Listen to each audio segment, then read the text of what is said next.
আসসালামু আলাইকুম। সচিবালয়ের গেট ভেঙে ভিতরে বিক্ষুব্ধ শিক্ষার্থীরা, পুলিশের ফাঁকা গুলি এবং একই সাথে এই গুলিতে অনেকেই আহত হয়েছে, অনেক শিক্ষার্থী আহত হয়েছে সচিবালয়ের মধ্যেই। এই বিষয়ে আপডেট জানাবো আজকে ভিডিওতে। অনুরোধ থাকবে ভিডিওটি না টেনে সম্পূর্ণটা দেখার জন্য। এটা মূলত অনেক কলেজের শিক্ষার্থীরা রয়েছে এখানে, মূলত ঢাকা কলেজ, ঢাকা সিটি কলেজের শিক্ষার্থীরা এখানে সচিবালয়ের প্রধান ফটক ভেঙে ভিতরে ঢুকে পড়েন শিক্ষার্থীরা, এবং এটা হচ্ছে 22 জুলাই 5টা 5-এর নিউজ। এইমাত্র আপডেটটি বলা যেতে পারে। তো ডেইলি ক্যাম্পাসে কী লিখছে আমরা একটু দেখি, তারপর তোমাদেরকে কয়েকটা ভিডিও দেখাবো যমুনা টিভির, তখন তোমরা আরও ভালোভাবে আইডিয়া পাবা। শিক্ষা উপদেষ্টা শিক্ষা সচিবের পদত্যাগের দাবিতে রাজধানী সচিবালয়ে গেট ভেঙে প্রবেশ করে বিক্ষুব্ধ শিক্ষার্থীরা। বিকেল 3:30টার দিকে মিছিল সহ সচিবালয়ের প্রধান ফটক ভেঙে ভিতরে ঢুকে পড়েন তারা। এ সময় পরিস্থিতির নিয়ন্ত্রণে ফাঁকা গুলি ছড়েছে পুলিশ। অন্যদিকে ভিতরে ভাঙচুর চালাচ্ছেন শিক্ষার্থীরা। ঘটনায় আহত একজনকে ঢাকা মেডিকেল হাসপাতালে নিয়ে যাওয়া হচ্ছে। আহত হয়েছেন এক সেনা সদস্য। পরিস্থিতি নিয়ন্ত্রণে সচিবালয়ের ভিতরে বিপুল সংখ্যক পুলিশ মোতায়েন করা হয়েছে। আতঙ্কগ্রস্ত হয়ে পড়েছেন সচিবালয়ের কর্মচারীরা।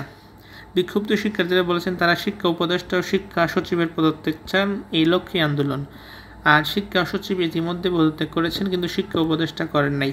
এদিকে ঘটনাস্থলে পুলিশের পাশাপাশি সেনা সদস্যদের মোতায়েন করা হয়েছে। পুলিশের দফায় দফায় শিক্ষার্থীদের ছত্রভঙ্গ করার চেষ্টা করেছেন, এজন্য মাঝে মাঝে সাউন্ড গ্রেনেড ছোড়া হচ্ছে। অন্যদিকে পুলিশের দিকে ইট পাটকেল ছুড়ছেন আন্দোলনে অংশ নেওয়া শিক্ষার্থীরা। বিক্ষুব্ধ ছাত্রদের একটি অংশ রাস্তার দুপাশে অবস্থান নিয়েছেন।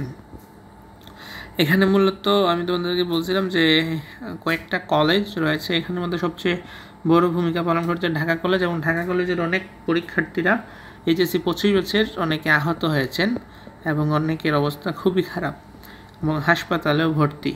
Dhaka city college, ideal college, বীরশ্রেষ্ঠ নূর মোহাম্মদ কলেজ, রৌফ কলেজ অংশগ্রহণ করেছেন।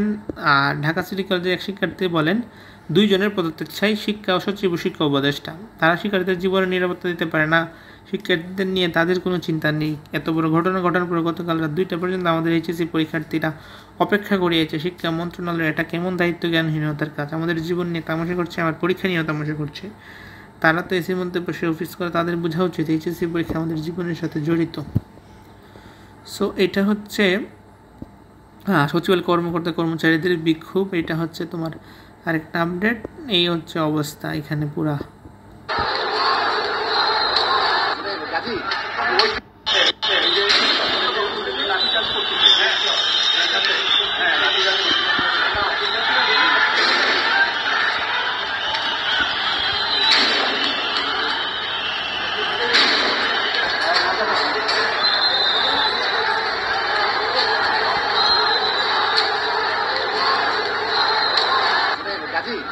ওই টিমকে ভিতরে উঠতে বলেন, আমাদের ওই টিমকে ভিতরে উঠতে বলেন।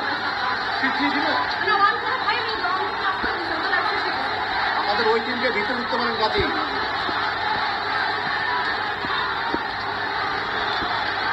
আরে ফিডের সাথে ঢোকার সম্ভব কি ভাই? হ্যাঁ, ওই স্টুডেন্টরা ঢুকলে ওরা ঢুকতে পারবে না। আমি তো ফ্রন্টাল ছবি পাচ্ছি না, বুঝলেন নাই? ফ্রন্টাল ছবি তো পাচ্ছি না, ওদের টপে আছি। আইডি নাম্বার আছে। হ্যাঁ হ্যাঁ হ্যাঁ, ওদের টপে আছি, ওকেই করতে বলে।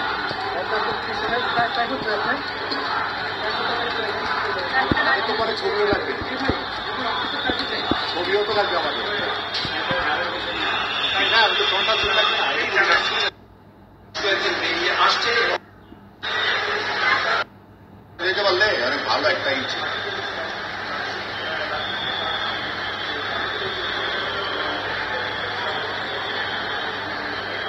আমাদের